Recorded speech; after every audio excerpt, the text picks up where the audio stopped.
बहू, ओ बहू, क्या कर रही हो?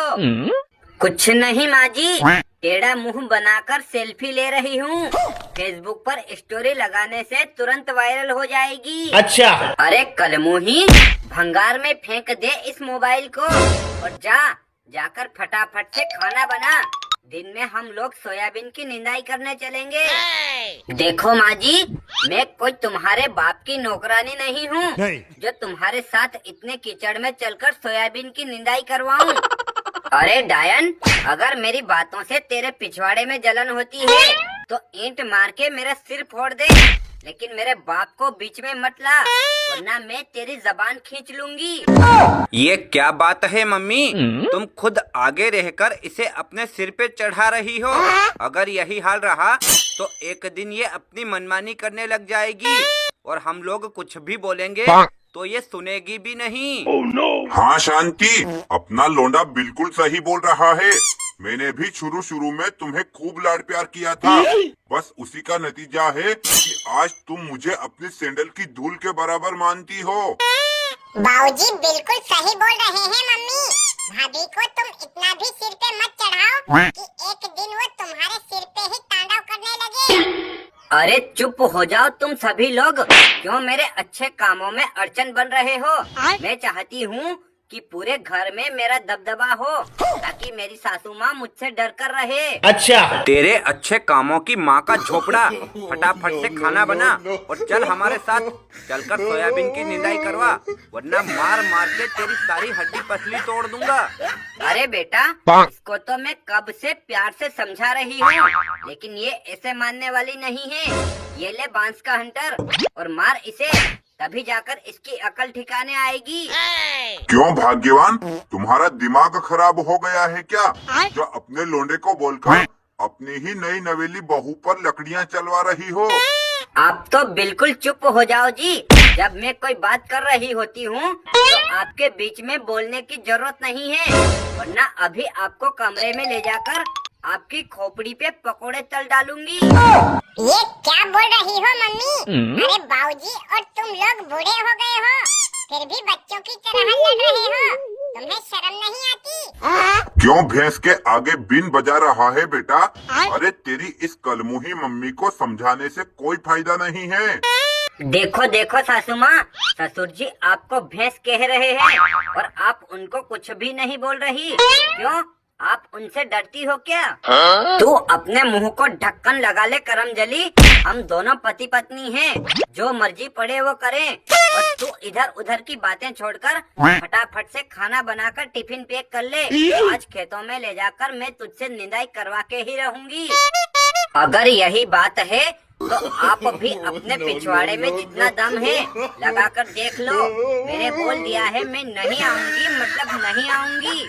अरे बिगड़े बाप की बदतमीज औलाद, तेरी इतनी मजाल कि तू अपनी सासू माँ के साथ इस तरह की बदतमीजी करे और उनके किसी काम को करने से मना करे। जा, अभी लेके आता हूँ मैं डीजल की नली, उससे मार मार के तुझे रबड़ बना दूंगा। हाँ हाँ, मैं तो बिगड़े बाप की बिगड़ी औलाद हूँ, लेकिन आप कौन से महात्मा की औलाद हो? अरे आपका बाप भी तो दिन भर गांजा फूंकता रहता है। क्यों बहू, अगर लड़ाई तुम लोगों के बीच में हो रही है तो तुम ही निपटो, मुझे क्यों बीच में घसीट रही हो?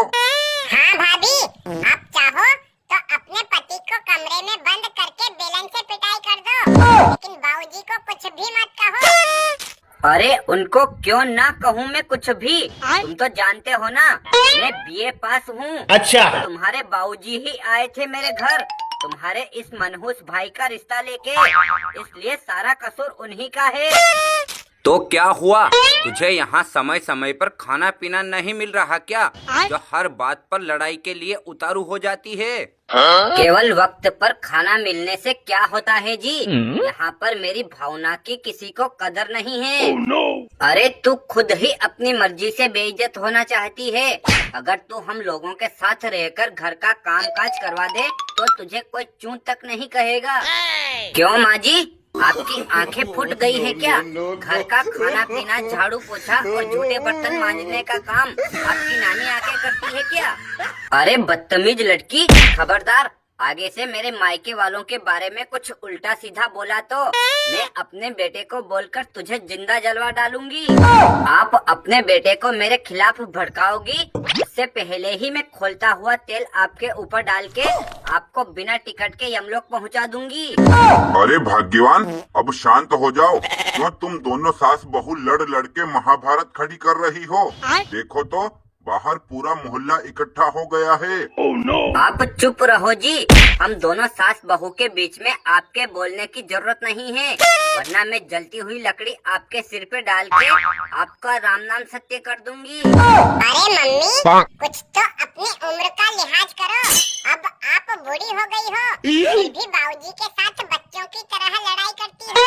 आपको शर्म नहीं आती? तू चुप हो जा कलमुहे, वरना तेरे बाबूजी को छोड़ के मार मार के तुझे ही चिता पर लेटा डालूंगी। अब सारे झगड़े खत्म करो सासू माँ। क्यों मेरे भोले भाले देवर को इस तरह जान से मारने की धमकी दे रही हो? ऐसे कैसे शांत हो जाऊं मैं? इन सभी झगड़ों की असली वजह तो तू ही है। अगर तू मेरे साथ काम करने को चलती तो ये सारा झगड़ा ही ना होता। ठीक है सासू माँ, अपना गुस्सा ससुर जी के ऊपर थूक दो और ये बताओ, ये झगड़ा खत्म करवाने के लिए मुझे क्या करना होगा? अरे कलमुही, तू झगड़ा खत्म कहाँ होने देती है? तू तो और इसे बढ़ावा दे रही है। अरे मैं अपना गुस्सा अपने भोले भाले पति के ऊपर क्यों थूकूं? अब चुप हो जा, वरना मैं अपनी फटी चप्पल से मार मार के तेरे होठ सिल दूंगी। अरे अब तुम भी चुप हो जाओ भाग्यवान। अभी वो नादान बच्ची है, गलती से उसके मुंह से निकल गया होगा। क्यों जी? माना कि ये बात गलती से निकल गई होगी, तो फिर गलती से गू क्यों नहीं खा लेती? देखो सासू माँ, अब आप मुझे गुस्सा दिलाने पे मजबूर कर रही हो। मैं प्यार से बोल रही हूँ। अब आप चुप हो जाओ, वरना आपको इतना मारूंगी कि आपका मुंह निकल जाएगा और वही आपको पिला दूंगी। क्यों भाग्यवान, तुम तो कहती हो ना कि तुमने बीए पास किया है, तो फिर स्कूल में अच्छी शिक्षा और संस्कार लेने गई थी या टीचर मैडम का गू खाने? देखो मेरे निकम्मे मनहूस पति देव, तुमसे कोई कामकाज तो होता नहीं है, फिर बार बार मुझे बीच में क्यों टोकते हो? अब मैं कह रही हूँ चुप हो जाओ, वरना मार मार के आपको टकला बना दूंगी। हे भगवान, मैंने तो अब तक सुना था कि बीवियां डेंजर होती हैं, लेकिन इतनी भी डेंजर होती हैं। आज लाइव प्रूफ देख लिया है, इसलिए अब मैं तो जिंदगी भर कुंवारा रहूंगा। अब चुप हो जा कलमुही, तेरे इन रोज रोज की लड़ाई झगड़ों की वजह से मेरे छोटे बेटे पर गलत असर पड़ रहा है और उसने जिंदगी भर सन्यासी बनकर रहने का प्रण लिया है। नहीं देवर जी, आप जिंदगी भर कुंवारा रहने का फैसला बदल डालो। हम लोग तो केवल मजाक कर रहे थे, आप क्यों इतने डर रहे हो? दोस्तों, बीए पास बहू की कॉमेडी वीडियो अच्छी लगी हो तो इसे लाइक, कमेंट और चैनल को भी सब्सक्राइब कर लेना। यहाँ पर रोज इसी तरह के मजेदार वीडियोस देखने को मिलते रहते हैं।